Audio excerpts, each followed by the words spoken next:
ना कहि गोपाल चरण साहू राहमरु आसी जगतसिंहपुर जिला। कौन अनुभूति नहीं आसछन्ती आज्ञा? जीवन में मोर गोटे बहुत विशाल अनुभूति प्रथम जितेबाला पुरी आसी हाँ प्रथम पुरी आसी से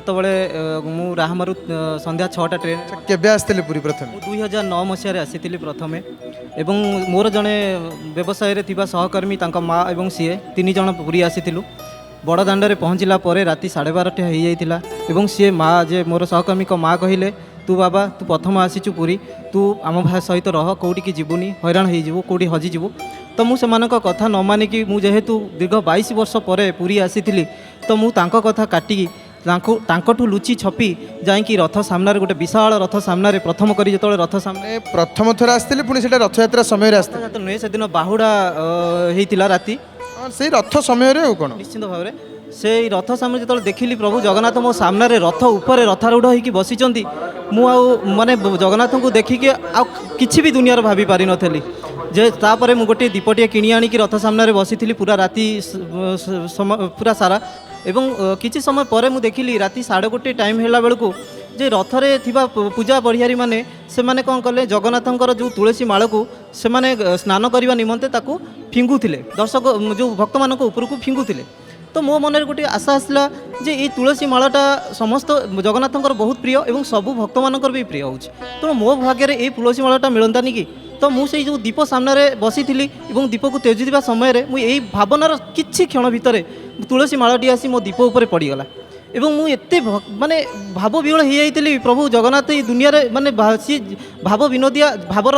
ठाकुर जहाँ मनरे आशा आसे और सी सांगे सांगे दियंती तापर मु से भगवान को छाड़ी से दीप सामने छाड़ी कुआड़े जाई नथिली। ये गोटे केड़े सुंदर कथाटे घटिला आपण लक्ष्य करछन्ती कि नहीं मुझे आपन कहूची आपण मानक मध्य कहूची आपण दीप तेजुथुले प्रभु कहले प्रभु जो तुलसी आपणकर सब भक्त मान पड़ुची जी जहाँ मागुची मिलूची मत टे मिलते से कथा भाई निश्चिंत आज्ञा तापरे से देखो प्रभु कहले ये भक्त आसिक मत कहूँ प्रभु आपण को लगी छड़ा तुलसी टी मत मिलू हठात प्रभु माने प्रभुंर तुलसी रे ही आपण मनटा जिते पलैला महाप्रभु सांगे सांगे प्रभु कौन कर तुलसीटी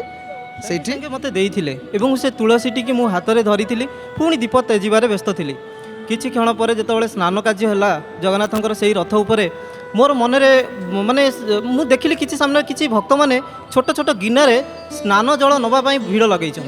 मत लगला कि ए स्नान जल जदि समस्ते भक्त नौचंदी मु जाइकी कहीं पाइपरिनी मु कहीं से अधिकारी हेबिनी तो मु से दीप स्थान छाड़ी जिते से स्नान रथ पाखक गली से स्नान जल को पाइबापी तो मु बहुत समय अपेक्षा कली एवं रथर सेवक मैंने थिबा जो माने थिले से माने किछि भक्त मानकु जल सबू दान कले किंतु मु हाथ बढ़ाई थाए मत मत कहीं दौ न था मुझे 2-3 जन को मागिली से भी फेरीगले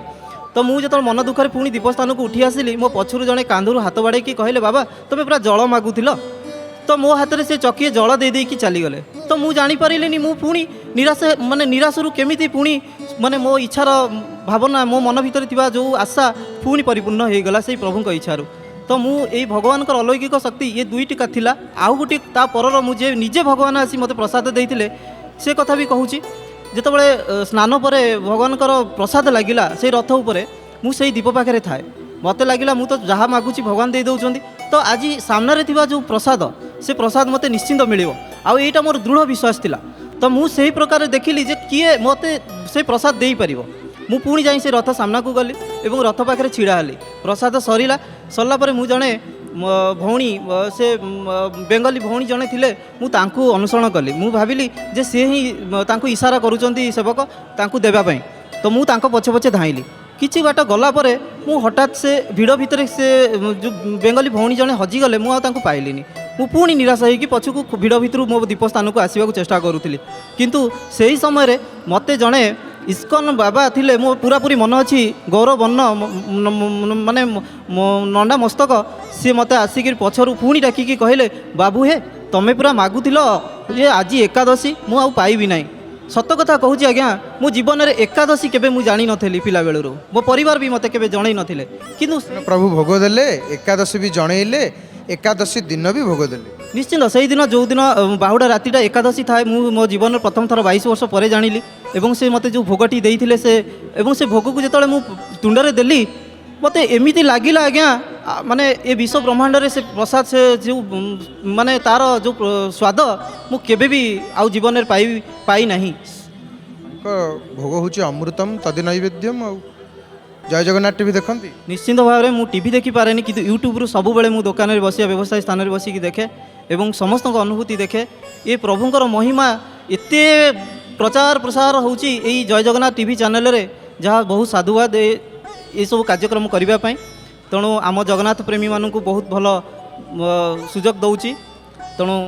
ସେଇ ସବୁ ଭକ୍ତମାନଙ୍କୁ ଟିକେ ଜୟ ଜଗନ୍ନାଥ। ଜୟ ଜଗନ୍ନାଥ। ବହୁତ ବହୁତ ଧନ୍ୟବାଦ ଆପଣଙ୍କୁ ଜୟ ଜଗନ୍ନାଥ ଟିଭି ତରଫରୁ। ଜୟ ଜଗନ୍ନାଥ।